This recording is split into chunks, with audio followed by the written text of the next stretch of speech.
hot dogs, turtles, fish, and migrating birds. As we come in, we are greeted by the white belly black buck antelope. They are sexually dimorphic, meaning that males and females look different. The males have a dark chocolate brown coat, long spiral horns. They stand up to 2.5 to 3 feet tall, while the females have a tan coat, long horns, and are slightly smaller than the males. As we move, we're going to look on the right-hand side, the ones with the spots, that's a spotted access deer. The spotted access deer get to keep their spots their whole lives, unlike other deer species that lose their spots as they mature. The Bronx Zoo has exhibited them since 1899. As we keep on moving, we'll look down towards the right.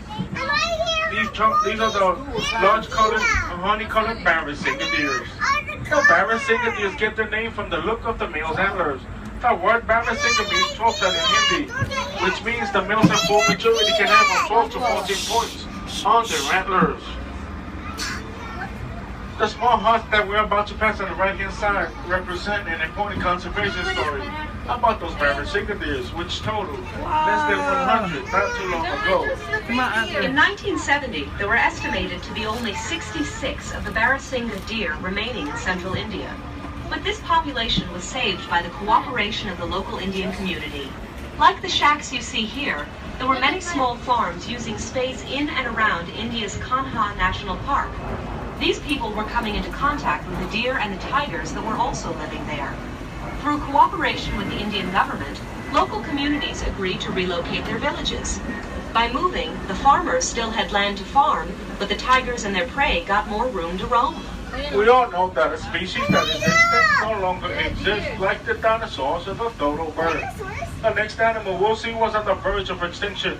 In fact, the Mongolian wild horse was extinct in nature and could only be found in captivity. As we come into the exhibit, we'll start looking to the right, right beneath the trees and the shade. Then we have a few of our Mongolian wild horses. But as we move on, we're going to get to see the rest of the herd. As you will see, these horses are the only true wild horses living today. They differ in appearance from domestic horses and have a stockier build, shorter legs, and an erect mane which is missing a forelock. Some pieces of mane that falls over the forehead of a domesticated horse. There are also genetic differences that distinguish these wild horses from domestic horses. Mongolian horses? Recently, there have been some reintroductions of Mongolian wild horses in several areas of Mongolia and China, from herds in North American and Asian zoos. Captive breeding of Mongolian wild horses started with a group of 28 animals in 1901, while the Bronx Zoo received its first animals in 1902, and we have maintained our herd ever since. Here's some information about the Mongolian wild horses and their history that dates back over 20,000 years. The first accounts of Mongolian wild horses come from rock engravings, paintings, and even cave drawings that date back more than 20,000 years. And the first written accounts were from Tibet, sometime around 900 AD. But these horses remained largely unknown and unnamed to the Western world for many years. During an expedition to Central Asia in 1879, a famous Russian explorer and naturalist, Colonel Nikolai Przewalski, encountered the horse in western Mongolia. Because of his discovery, this species is also known as Przewalski's horse. Though our field of researchers sometimes have trouble finding the animals that they want to study in the wild, I will be able to help you pinpoint those animals today, even if they are not in plain sight. As you look for the animals, think of where you would go if you wanted a shady spot, a quiet place to rest, or a little bit of grazing time. As we come into the Angkor forest, we'll be looking for two of our endangered species, the brown-antlered deer and the gaur. As we come in, you'll look straight ahead, and we're going to keep on looking towards the right. We have the gaur, and if you can't keep on looking towards the right also, right next to them, we have the brown-antlered deer. The brown-antlered deer get their name from the curved shape of the male deer's antlers, currently classified as vulnerable. These deer are continuing to lose their wild space. In many places, herds must resort to feeding on crops as the natural habitat has been taken over for farming. The gaurs are the largest wild cattle in the world. They can weigh up to 2,000 pounds. They stand up to 6 feet tall and 10 feet long. With the large size and impressive horns, a male gaur can fight off just about anything, even a tiger. What threatens these huge animals is the loss of the Asian habitat and the diseases that they can catch from domestic cattle. The gaur and brown-headed deer take part in the species survival plan that we have here at the Bronx Zoo, which helps out most of our animals in the exhibit today. Here at the zoo, we help gaur and brow-antler deer and many other species by participating in cooperative zoo management programs called species survival plans. All right, The name says it all. The plans aim to help these animals survive. Zoos across the country work together to maintain genetically diverse populations of rare and endangered species. It is easy to forget that the Bronx Zoo sits in the heart of an urban environment. But the noise you hear behind us now is the traffic on the Bronx River Parkway. The large fence directly in front of us is used to reduce the noise of that city traffic. So our next animal, the next exhibit is quiet and calm. As we be on the lookout, as we start turning this corner, as we be on the lookout for our tiger. Tiger! And as we look for the tiger, ask again, everyone please remain seated with your head and hands inside the monorail car. As we be on the lookout for our 5-year-old, 350 pounds, Siberian tiger, Yuri. No tiger.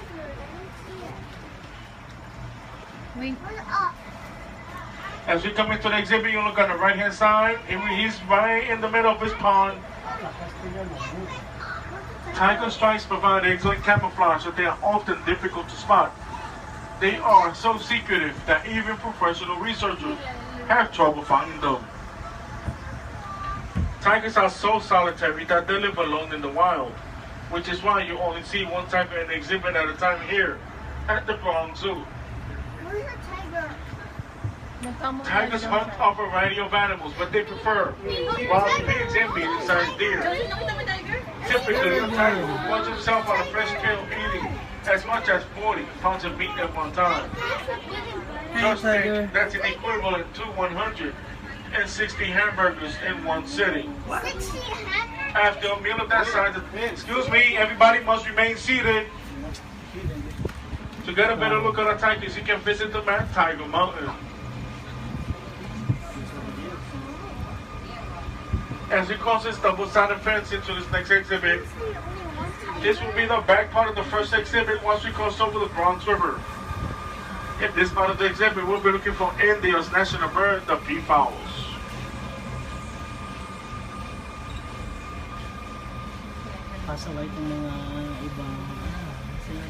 As we come in, you're going to look straight ahead. You have that only the males are called peacocks. The females are called peahens. The males will use the long colorful back feathers to attract the peahens during the mating season. Once mating season is finished, they will lose the long colorful back feathers and regrow them again for next year's mating season. Then the only way to tell them apart, the males will have the long blue necks while the females have the green long necks. Imagine a pig with upper tusks that erupt through the top of his snout and curve backwards towards his eyes. This pig is called the babirusa, and we're punching some now. Babirusa means pig deer in the Malay language. Babirusas have very little hair on their bodies, and the color of the skin allows them to blend in with mud and rocks like the ones in this next exhibit. As we come into the first pen, our Babirusa still being uncooperative. She's standing right in front of the fence line, right underneath the train. As we come in, you look on the right. The one in the front is Hickory, while the one, the smallest one is the female Hillary. If we had any problems in spotting our Babirusas, I promise you this next exhibit, we will have no problems in spotting our next two animals. Our two Asian elephants, Patty and Maxine. As we come into the exhibit, you look towards the far right of the exhibit, right along the fence line. Elephants are the largest land mammals. They are also becoming one of the rarest. Elephants can live up to 60 years in the wild. The elephant. Patty and Maxine are each about 40 years old. They weigh up to 10,000 pounds. So they have to eat a lot of fruits and vegetables. In addition, they can eat up to 200 pounds of hay each day and drink Go ahead, 60 Tom. gallons of water. Elephant. Monkey. There are more than 40,000 muscles in an elephant's trunk, and it's an incredible tool. Asian elephants also have a finger-like feature. The trunk that they Amazing, use Joseph. An elephant can use its trunk to gently pick up an egg without breaking it, Okay lang yan, kuya. or to tell on the tree with enormous force. No, they have the ears. Our elephants get lots of personal attention, including baths and pedicures. Wow. That large tree stump shy. left of the exhibit is the elephant's eyes, back scratcher.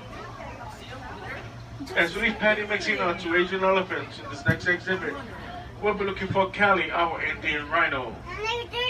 As we come into the exhibit, you look at the right-hand side and the mud puddle that here in the Bronx Zoo. We call it mud wallow, and right in the center, taking the mud bath, we have Cali, our Indian rhino. Trabaho kaya? Kelly was born here in the Bronx Zoo in 1986, and she can weigh up to 3,500 pounds. Today, all rhinos are highly endangered. Less than 2,000 Indian rhinos survive in India and Nepal. Here at the Bronx Zoo, we care for 5 endangered rhinos. The Bronx Zoo has had great success with Indian rhinos. Caring for this very rare animal is one thing, but breeding is a huge challenge. Female rhinos are pregnant for 16 months. Rhino poo. After the 16 months, they give birth to a bundle of toys, weighing up to 150 pounds. A baby rhino will stay with its mother for 2 to 3 years, although weaning may only take from 12 to 16 months. We have had 11 baby rhinos born right here at the Bronx Zoo. Our newest calf was born in the summer of 2013. Many people describe rhinos as armor-plated, but they are actually covered with a layer of skin that has many folds. Though the skin of a rhino looks thick and tough, it is actually very sensitive and needs protection from the sun and from insects. One of a rhino's favorite ways to protect his skin is to sit in the mud wallow, just like the one in this next exhibit. Since Wild Asia opened in 1977, many rhinos have spent time enlarging this wallow. By stomping around in the mud, a rhino can shape and mold this area to its liking. Here's some information about how and why the rhinos are considered so highly endangered. The horn of a rhinoceros is very different from that of a goat or antelope. It is not attached to the skull. Rhino horn is made from compressed keratin fibers, the same material that is found in fingernails and hair. Although rhinos are a protected species, poaching still occurs. Rhinos are killed for their body parts, as some people believe that this horn has special medicinal powers. It is also used as an ingredient in some traditional Asian medicines, and the rhino horn is also prized in some cultures for making dagger handles. As we come into the obvious exhibit, as you can see, this exhibit is quite large, and it's the largest one of our tour, and we give our animals lots of room to roam. As we come into the exhibit, you look right in front of us, right in front of the fence line on top of the rock. Here we have one of the spotted for motion signatures. As we move along, we'll be looking for the rest of the herd. Also, we'll be looking for the small tan deer. That will be the hog deer. The chocolate colored deer, that will be the sandbar deer. And the nilgine antelope species. As we come from this point, you'll look straight ahead, left-hand side. Right along the fence, and we have a few more of the spotted Formosan deers. They are natives to the island of Taiwan, formerly known as Formosa. Overhunting and habitat loss eliminated the last large herds of the spotted deer in the early 70s. Today, they are found only in zoos and national parks in Taiwan, where they were successfully reintroduced. As we come along, you look on the right-hand side, along the fence line, right on the right, and we see two Ayun. of the small tan deer. That will be the hog deer. The hog deer get their name because it's short and heavy like a hog. This deer also moves like a hog. They creep, they run low, they duck under things rather than leaping over things like most other deers. As we come along, you're going to look on the right-hand side. You're going to see this stream. See this stream on the right. You're going to follow it. Then we have a field of those chocolate-colored deer, so those are sandbar deer. The sandbar deers are the largest deers in Southern Asia. They stand up to 5 feet tall at the shoulders and can weigh up to 650 pounds. Their antlers can go up to 3 feet long and have 3 points on their antlers. If you look straight ahead and on the right-hand side and top of the rocks, then we see a few more of the hog deer. As we come in, as we pass this double-sided fence, we'll be looking for the smallest and most elusive deer species here at the Monorail.